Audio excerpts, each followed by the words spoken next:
Hi, I'm Natalie Rogers with Tat Your Own Adventure, and today I'm going to be showing you how to do a loop tatted ring. In this process, I'm also going to be tatting up this cute little earring motif. It has a normal ring that we start with in the center here. These three are loop tatted rings that are drawn up through the bead on a picot, and they are tatted on a picot. They do join with each other, so I will show you the process of how you finish a loop tatted ring that joins. Okay, and then the ring finishes, and then we finish with a single shuttle split ring so that we have no tails to tuck at the end of this project. So that is what I'm going to be working through. I will show you two ways to end a loop tatted ring. The first is if you have 0 joins on your loop tatted ring, then you can end it this way. And so we'll do that for the first bead because the first loop tatted ring through the bead, because it will have no joins yet. So we can use that method. And then for the next two, I'll show you how to finish it when you do have joins. And so you need to then pass your loop down through the bead. So we'll go through that process. So I'm going to set this up, starting with just a ring. And I'm going to tat 9 stitches.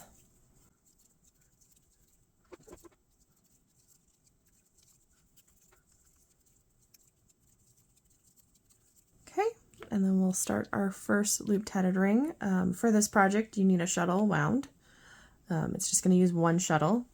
You need a crochet hook that can fit through your beads, or a beading wire folded in half. I happen to actually have one of my old beading needles that was a big eye beading needle that broke, and I love this for the purpose of taking a picot up through a bead. So I will actually just open it up here, slide my thread in, and then close it back so I've got those two ends together, and stick my bead through it. For your bead holes, you need to make sure that your thread will be able to pass through 4 times in the hole, otherwise the hole will not be big enough for when we have to pass the thread back through on our second and third loop tatted rings. So you need to make sure whatever beads you choose for this project, your thread can fit through 4 times in the bead hole. And I just realized I wanted to put a pink bead first, so I've got 2 pink beads and a purple, so I'm going to do pink on the outside and purple on the inside. My daughter's favorite colors are purple and pink. She'll wear this as a pendant because she doesn't have pierced ears yet. So, and this is made with size 3 as a nice example so you can see what I'm doing. So all I've done so far is taken a picot up through the bead. And I'm on the other side, I'm holding the picot, and what I'm going to do is I'm going to put my finger through that picot. I'm going to enlarge the ring I've been working on because I need a lot more space in that picot. And that picot pulls from this ring that I'm working on. So I'm going to enlarge that ring quite a bit, like an insane amount. Here's a lovely like necklace size loop. And then I'm going to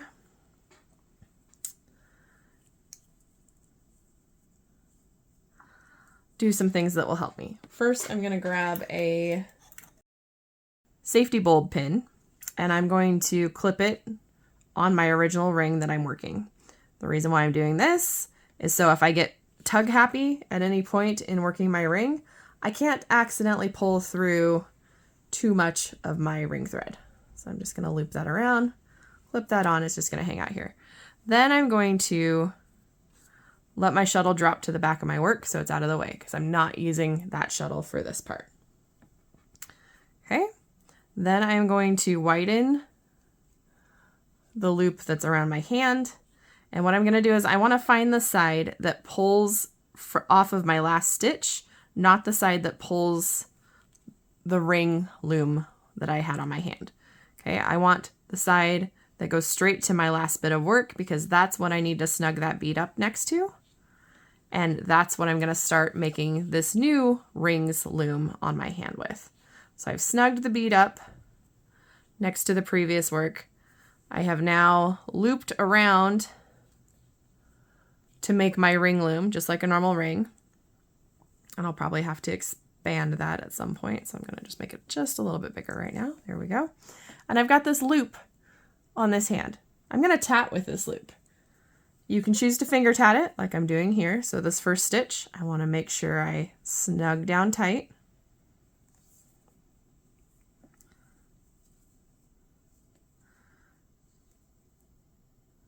Because any gap is going to then show in between my bead and this ring, and I want it to be nice and tight. So it didn't quite tighten down enough for me. So I'm gonna loosen that stitch back up, undo the second half of it, tighten that first half of the stitch back down closer to the bead. I want to try and make sure that my bead doesn't eat the previous stitch, so do watch for that, but you do want it very close. And slide it down. So now I'm much more happy with that. I've got the bead in place. On one side is my stitch from the ring that I started with. On the other side, and I've paused momentarily, and the other side is the stitch starting with my loop tatted ring. So loop tatted ring is literally going to be tatted with this loop. That's how it has its name. And I'm going to tat 4 stitches. And then I'm going to put a picot, because you can do picots. You're just treating this like it's your shuttle. In fact, if you don't like finger tatting, you can actually stick a shuttle in it. Let's see, do I have a spare shuttle over here? I do. I have a bobbin shuttle, which works. Post shuttles work great too. Post shuttle, you're just going to slide the post into this spot that I just put the bobbin. But I just put it around the bobbin, and then I can stick it back into my shuttle. So the bobbin's back in the shuttle, and now I can tat like I'm using just tat like normal. So again, these stitches are forming around the loop that we're making. And at this point, I've run out of space in my little handhold. I don't have a whole lot of space distance here. I don't really want that to shrink. It is going to shrink momentarily, but I need to make this ring again bigger so I can snag more thread off my shuttle. So I'm going to unwind my shuttle a little bit. I'm going to open my ring. Again, that's the one I marked with my safety bulb pin. So I'm going to pull that shuttle thread that I just wound everywhere. Okay, and then I can pull up into my loop. One side will try to close the loom on my hand, which I don't want to do yet. The other side will pull up that extra thread that I just placed. So then I can have lots of space up here that I can then pull into my hand. So that is part of the process, is if you have to adjust at all with your spacing of how much thread you have, you're going to have to, it's a multi-step process. Okay, so again, I've tatted 4, a picot, I'm gonna tat 4 more, another picot, 4 more, another picot. So this will be 4 with 4 double stitches, a picot, 4 double stitches, a picot, 4 double stitches, a picot. So I'll have 3 picots and 4 sets of double stitches, 4 sets of 4 double stitches at the end of this. So there's my second picot.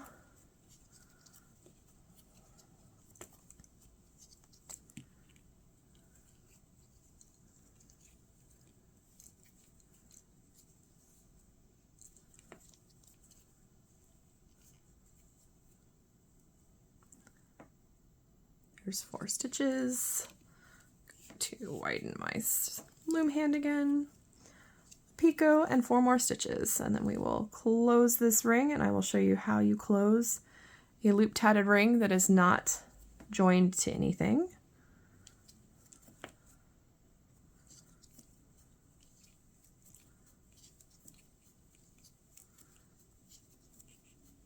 Okay, so when you have finished the amount of stitches and picots that you want on your loop tatted ring, you're going to take your loop and you're going to tug on one of the sides of the loop. So I'm tugging on this and I'm finding that it's pulling from my ring thread.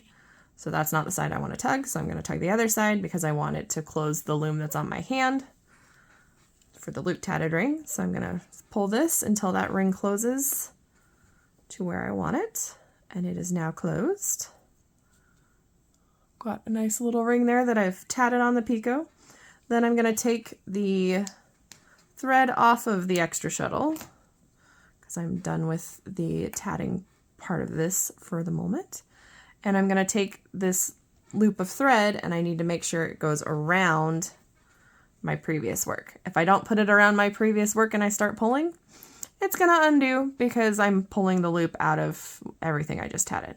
But if the loop is secured around something, like it is around the base of this ring, I can then pull it out. So now I can start to reopen the ring that's around my hand, or the first ring that I started, by pulling on this side of the ring.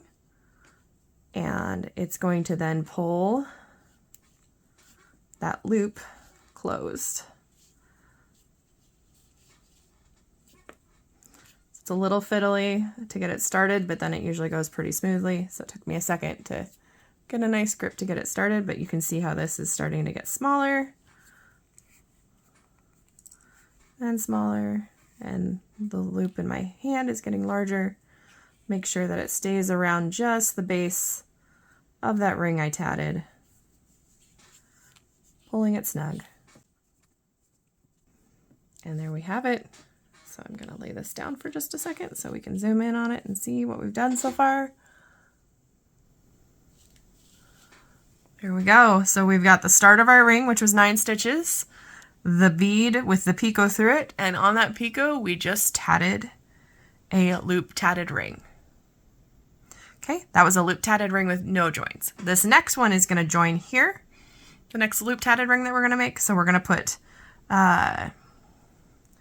7 stitches, and then we'll do our next loop tatted ring. So 7 stitches back on our first ring. Do make sure your ring can still slide in and hasn't somehow gotten pinched inside your bead. That's an important thing. You don't want it to get lost in your bead. I'm going to, instead of pulling this ring back to a normal size to hold in my hand, I'm just going to wrap it kind of like it's a chain and let the rest of it dangle, so that I can tat these 7 stitches, and then I'm not having to pull a lot of thread through when I go to do my next loop tatted ring, because I'm going to want all that space still. So here's 2 stitches, 3, 4, 5, 6, and 7, and they all slide. And here I'm ready to take a picot up through my next bead. So I'll take that off my hand. I'm going to create a picot. I'm going to, again, grab my picot. This is with my broken big eye beading needle. You can use just beading wire folded in half. That works great. You can use a crochet hook that fits down through your bead, whatever you have handy that can help you pass a bead over a picot. So it's through the picot now. I can take off my beading needle, and I'm holding that picot.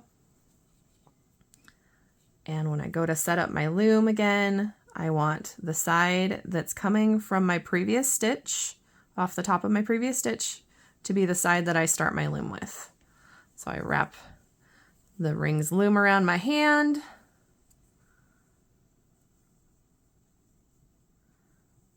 Okay, and I don't have the space that I want here. So again, I'm going to make sure my finger's in my picot so I don't lose it and have to rebead it. And I'm going to tug on my ring to get more shuttle thread. More thread from my shuttle, so let's unwind the shuttle. So this is probably the most tedious part of this process, is it requires an awful lot of thread because you're doubling over your thread. That's your core thread. So you need the loom on your hand plus your doubled over core thread to make your loop tatted rings. So I've pulled that wide so that I can pull my shuttle thread into my hand. Oops, I almost lost that off the picot. Okay, gigantic loop. to help me out. Okay, so again, going back to here, making sure this one is the thread that's coming off of my previous stitch from the top and is not the one that's moving my previous ring. Okay, so here is my one that comes from the top. I've got it, and I'm gonna loop it around, and that's a nice length for me. So again, I do like tatting it with the shuttle, so I quickly pop it on my bobbin and pop that into my shuttle. Oops, fell off my finger. Re-put it on my finger, make sure the other side's the one that will play with the ring, and it does. And we're gonna tat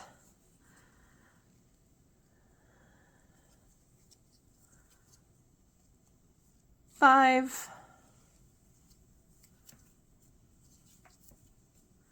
And we're gonna do a join.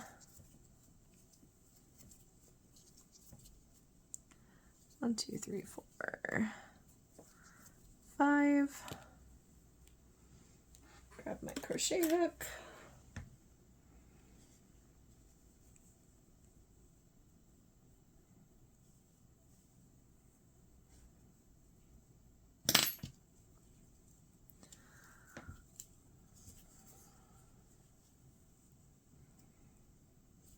Do a join. I'm gonna tat 9 and a picot and 9. Picot and 5. So again, as I shorten my shuttle thread, if I want to increase that, I then pull that from the ring, which I still have plenty of space in. There's 2, 3,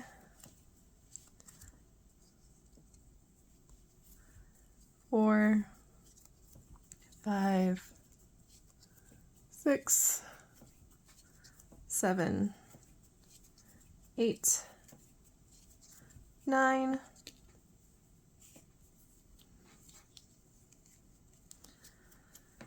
Give it a picot. This is size 3 Aunt Lydia's thread, so it is a little bit fuzzy. A size 3 Elizabeth would be a little smoother to work with. You do want to watch the fuzz of any threads that you might be working with, because when you've got double threads going through, you can gum up the works if they're too fuzzy.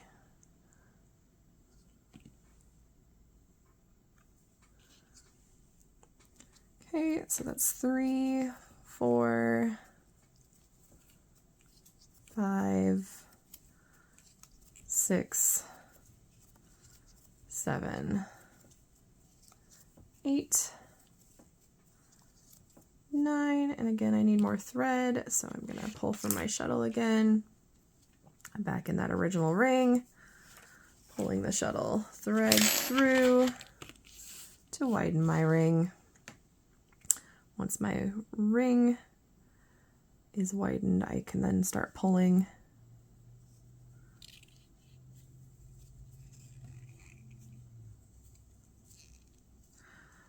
from the side that pulls from the ring, not the side that closes the current ring I'm on. And then I can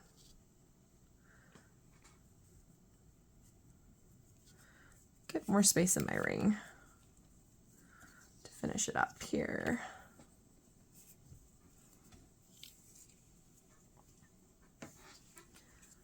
Okay, so 1 more picot,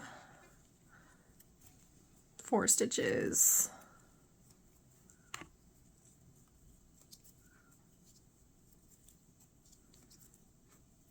Okay, figure out which side closes the loom on my fingers currently.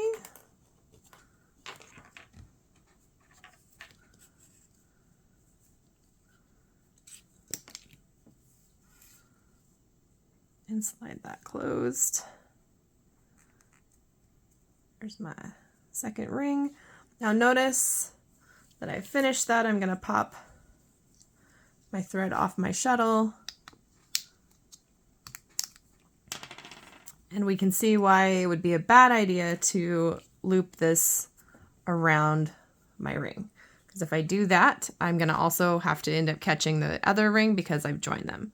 So I can't use that method for finishing this loop tatted ring. So instead of looping it around the ring that I just completed, we're going to take and pass this loop back down through the bead. I'm going to make it a little bit smaller first. I'm going to pull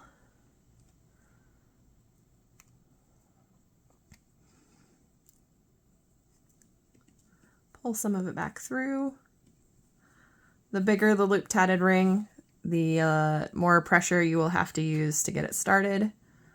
Once it's started, it goes pretty smoothly. Okay, so I've shortened that ring a little bit, get my tail out of the way there. Okay, so I've got my loop. I'm gonna shorten it just a little bit more. Make it long enough that it can go back through, but not so long that it's gonna take forever to pull it back through. Okay, so then I'm gonna take my device for sending thread through a picot. That could be your crochet hook, it could be a broken beading needle, it could be a beading wire folded in half. And I'm gonna send it back down through my bead. So you can see now why it's important that my bead can handle 4 thicknesses of my thread, because I've gone up with 2 threads, I've come back down with 2 threads. Okay, I'm gonna take that off my beading needle. I then need to make sure it's not super twisted and send my shuttle core thread through that loop, because that is going to be what's going to prevent this loop from coming back up into the loop tatted ring and undoing itself. So it's going to secure itself around our core thread. So very similar to doing a picot join. And we are going to then use our ring thread from around our hand, and we're going to finish pulling that loop until it is snug, and it is now right there. I have snugged it up. That loop now just goes down through the bead around our core thread and back up, and then it's in the center of our ring. And then I can put the ring back on my hand. Again, I'm kind of treating it like it's a chain just so I don't have to re-grab all of that thread. I'm going to tat 7 more stitches.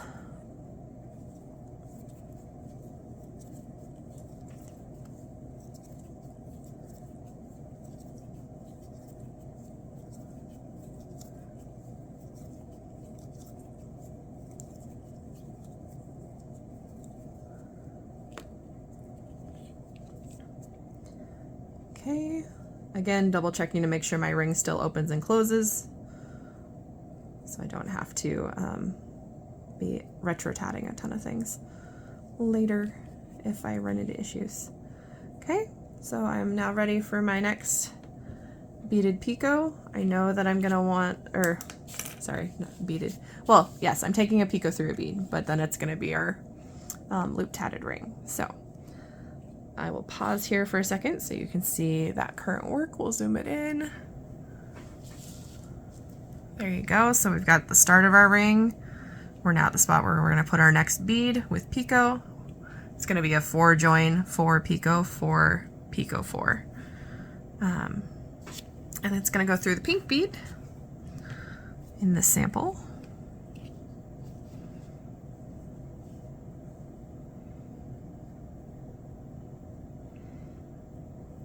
So I'll stick my broken beading needle up through it. And once I'm through, put that picot around my finger.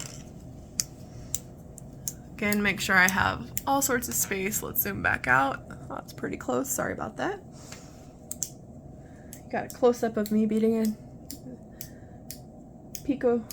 Here we go. Okay, so I'm gonna pull some extra thread from my shuttle through.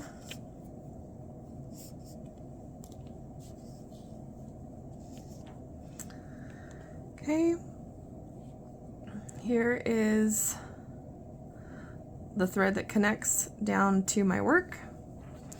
That's what I'm going to use for my loom to pull it snug. Going to get the safety bulb pin out of the way. It keeps trying to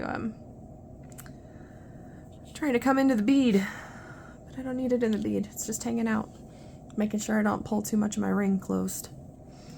Okay, so I've got my loom, got my shuttle thread, pop it on a bobbin again, pop that bobbin into my shuttle, and here we go.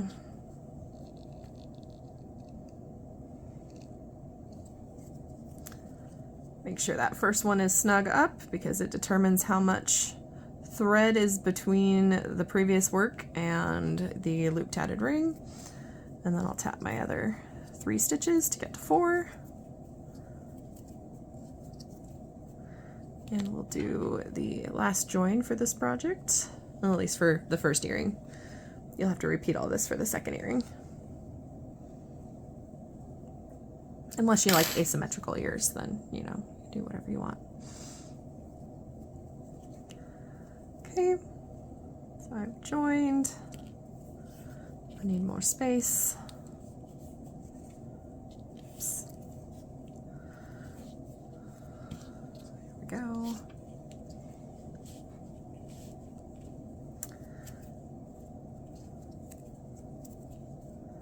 One, 2, 3, 4.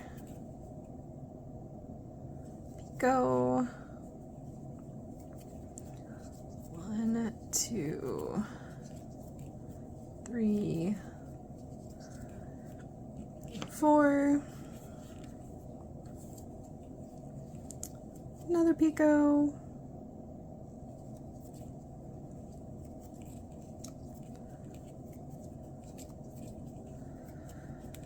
And 4. And then we will figure out which one closes the loom on my hand. Snug that up. And again, this is a loop tatted ring that has a join, so we have to send our loop back down through our bead. Before I do that, I like to shorten it. So I'll just make sure my finger's on it so I don't pull it all the way through, because that would be disastrous. We'll just pull some of that thread back into our ring on our hand. It's a nice length. Grab my beading needle that is broken, put both halves around it.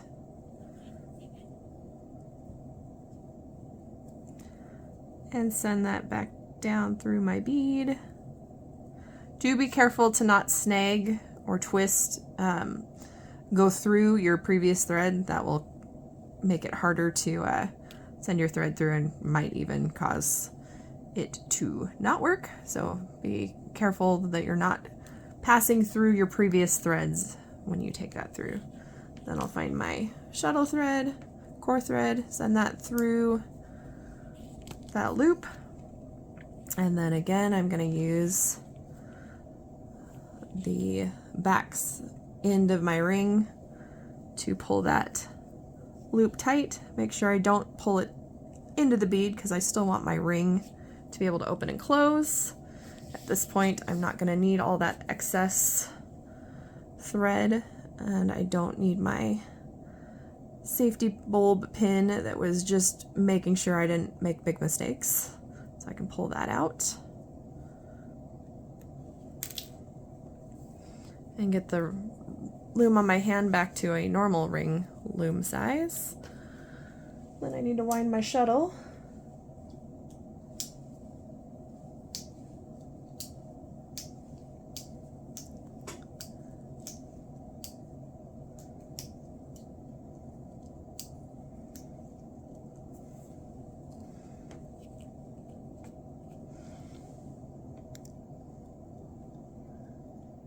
There's our close-up that shows these 3 loop tatted rings that we took through the beads from our first ring. And we'll zoom back out to finish up our first ring. So it's our first ring, but the 4th one that we actually complete, because we complete 3 loop tatted rings before we close this ring.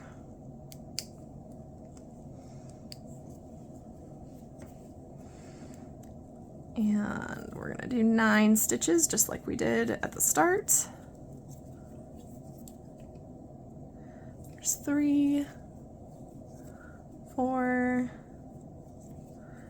5, 6, 7, 8, 9. And then we're going to snug that ring closed.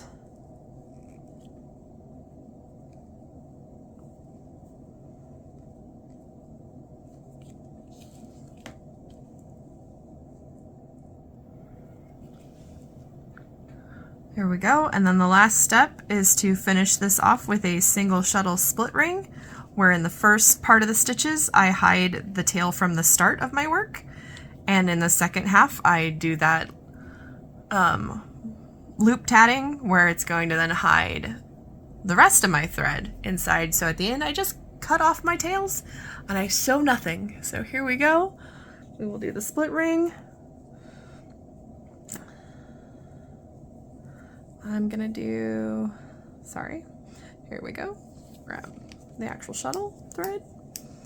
I'm gonna do 7 stitches, and under those 7 stitches I'm gonna carry that tail.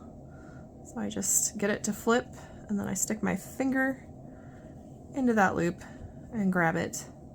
If I had the tail a little bit longer, I could ticky tack it to my shuttle, and then I wouldn't have to grab it. But I didn't think about leaving a long tail at the start. And I'm totally fine with coming in here and grabbing my tail. It's only for a few stitches.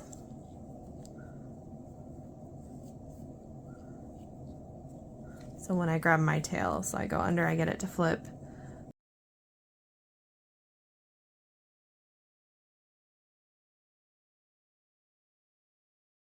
I pull with my finger because I do crocheters hold, and I actually do a modified crocheters hold, so I'm a little weird with my tatting. But that's okay. I come in and I just get that loop open, pull it through, then I can pull it back and slide it down. That's 3, I want 7. And I'm taking the tail all the way through those 7 because in the second half there's going to be 2 threads inside, so this just keeps the overall look of the ring balanced because I have 2 threads on this side and I'll have 2 threads on the other side. There's 4.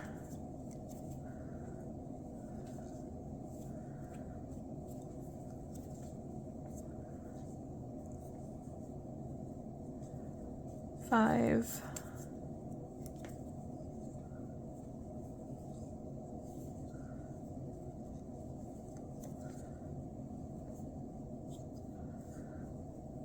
6.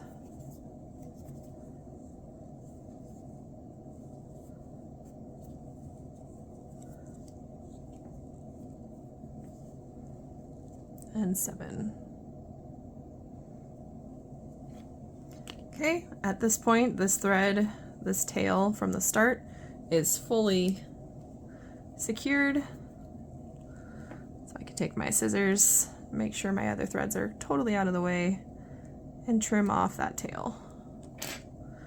One tail done. Now the second one, I take my shuttle thread, make it long, stick my shuttle behind the work.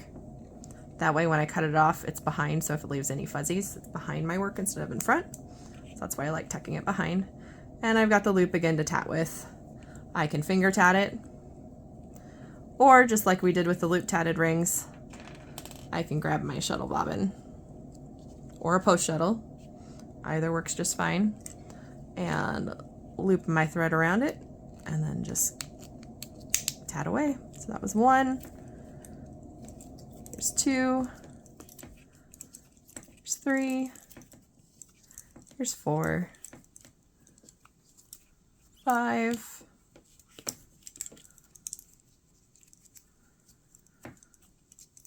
6.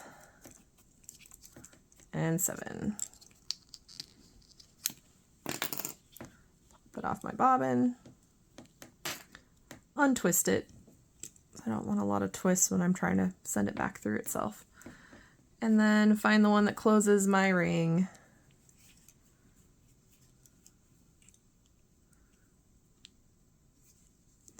Stick that loop around my work. So it is around and behind. So I have one in front and one behind.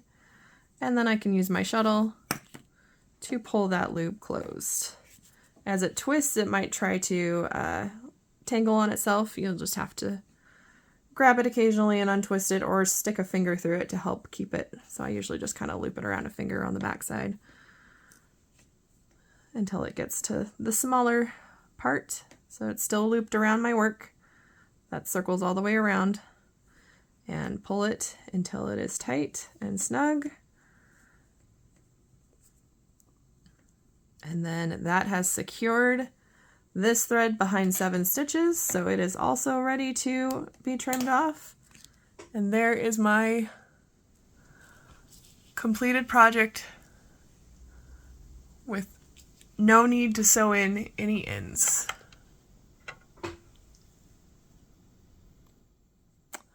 I hope you enjoyed learning how to do the loop tatted ring.